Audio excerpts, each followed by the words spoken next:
Hello, good evening बच्चों। कैसे हैं आप सब? आई होप कि अच्छे ही होंगे। तो चलिए आज हम अपनी वीडियो की शुरुआत करते हैं और इसमें हम हमारी हिंदी की सीरीज चल रही है हिंदी वर्णमाला। इसमें आज हम अयोगवाह, जैसे स्क्रीन पे आपको नज़र आ रहा होगा, अयोगवाह का अध्ययन करेंगे।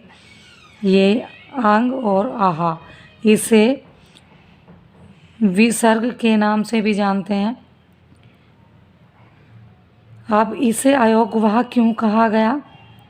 क्योंकि इसके पीछे भी एक रीज़न है, क्योंकि ये अपने आप में स्वतंत्र नहीं है और स्वतंत्र ना होने के कारण ये ना तो स्वर में है और ना ही व्यंजनों में है। ये व्यंजनों के साथ में जुड़कर इनका प्रयोग किया जाता है, इसीलिए इन्हें अयोगवाह नाम दिया गया है। अब ये है क्या, इनका प्रयोग कैसे किया जाता है, इस पे आज हम चर्चा करेंगे। तो देखिएगा, अनुस्वार, एक है अनुस्वार, ये हम अनुस्वार, और दूसरा है विसर्ग।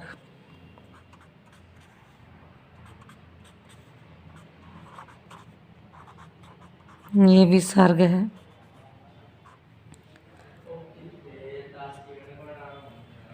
अनुस्वार और विसर्ग, ये मैं आपको इससे लिख के बताती हूँ। ये अनुस्वार है जैसा आपको नज़र आ रहा है, और ये विसर्ग में इसे काउंट किया जाता है या गिना जाता है। अनुस्वार के उदाहरण क्या होंगे यहाँ हम लिखेंगे, और विसर्ग के क्या उदाहरण होंगे उन्हें भी हम जानेंगे अभी। इसका प्रयोग नाक के द्वारा किया जाता है।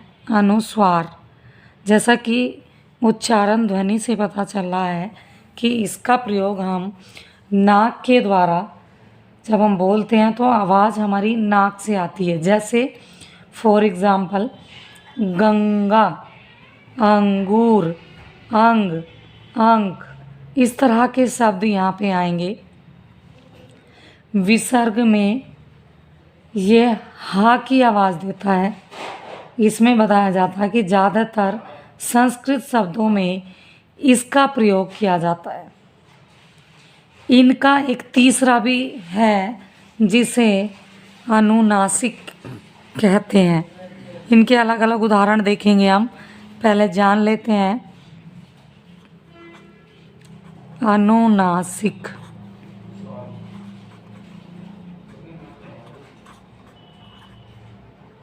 ये अनुनासिक है।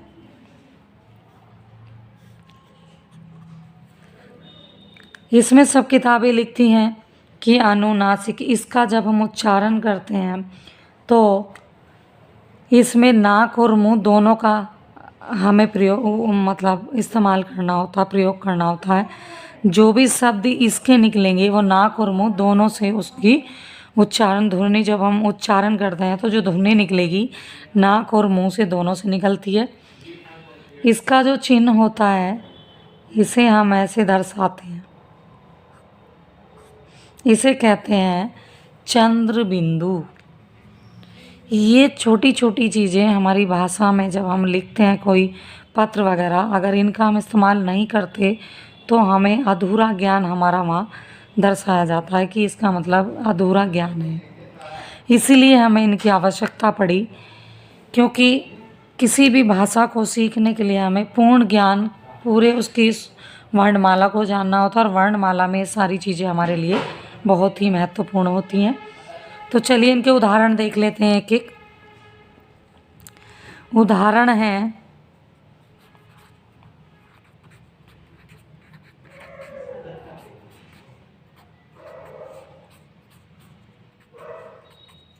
उदाहरण में पहले हम इसकी बात कर लेते हैं, अंग की। फिर हम बात करेंगे आहा की, जिसे हमने विसर्ग कहा। उसके बाद हम बात करेंगे चंद्र बिंदु की। इसे हमने इस वाले चिन्ह से दर्शाया है। तो देखिए, इनके मैं एक एक दो दो शब्द लिख करके उदाहरण के तौर पे समझाऊंगी। इसका देख लेते हैं पहले। इसके हम जैसे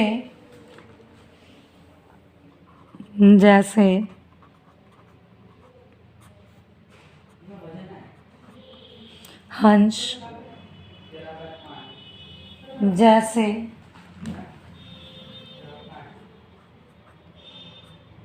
हंस, अंग, अंक,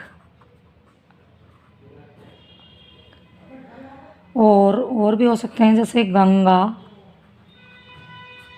गंगा, और क्या हो सकता है, अंगूर, अंगूर आदि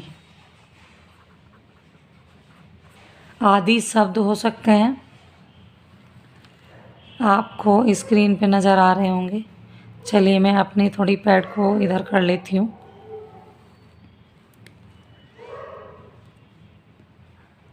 और अब हम विसर्ग की बात करेंगे। तो विसर्ग में जैसे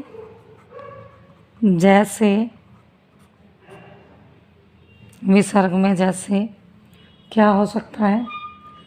विसर्ग में प्रातः हो सकता है, प्रातः, नमः, नमः, और अतः आदि। इस तरह के शब्द होते हैं जिसमें आहा या विसर्ग का हम प्रयोग करते हैं। वैसे इसका ज़्यादातर जो प्रयोग होता है वो संस्कृत के शब्दों में देखने को हमें मिलता है। वैसे ही अब हमारा बचा एक अनुनासिक। अनुनासिक में हमने चंद्रबिंदु की बात की थी। इसका उदाहरण देख लेते हैं। इसमें हम जैसे पढ़ते हैं मुंह, मुंह, मुंह, और क्या हो सकता है? इसमें हम आँख पढ़ेंगे, आँख। बहुत जल्दी से याद नहीं आते। जो है एक चांद हो सकता है, चांद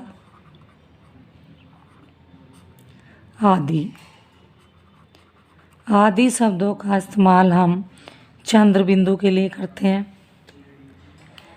इसमें कुछ किताबों में पाया जाता है, वैसे बात किताबों में नहीं, किताबों में तो बहुत अच्छी अच्छी बातें लिखी गई हैं कि ये ज़्यादातर जो हमारे विलोम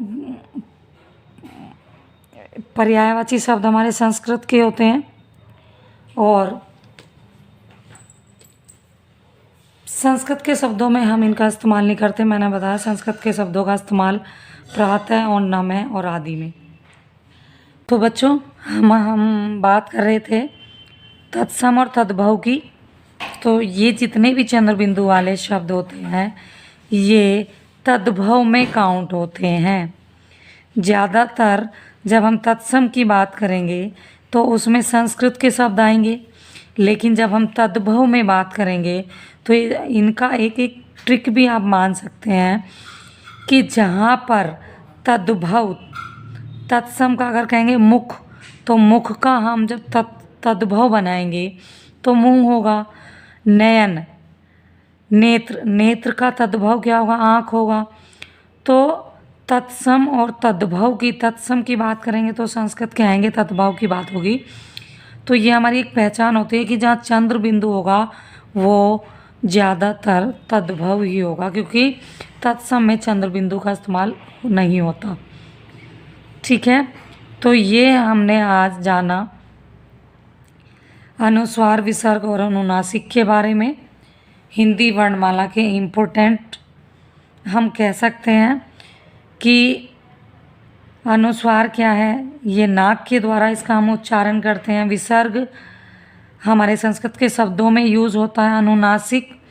ये इसे हम चंद्र बिंदु के नाम से दर्शाते हैं। और नाक और मुंह, इसके लिए हमें दोनों का जब हम उच्चारण करते हैं इन शब्दों का, तो ध्वनि जो है नाक और मुंह दोनों से होके टकरा के निकलती है।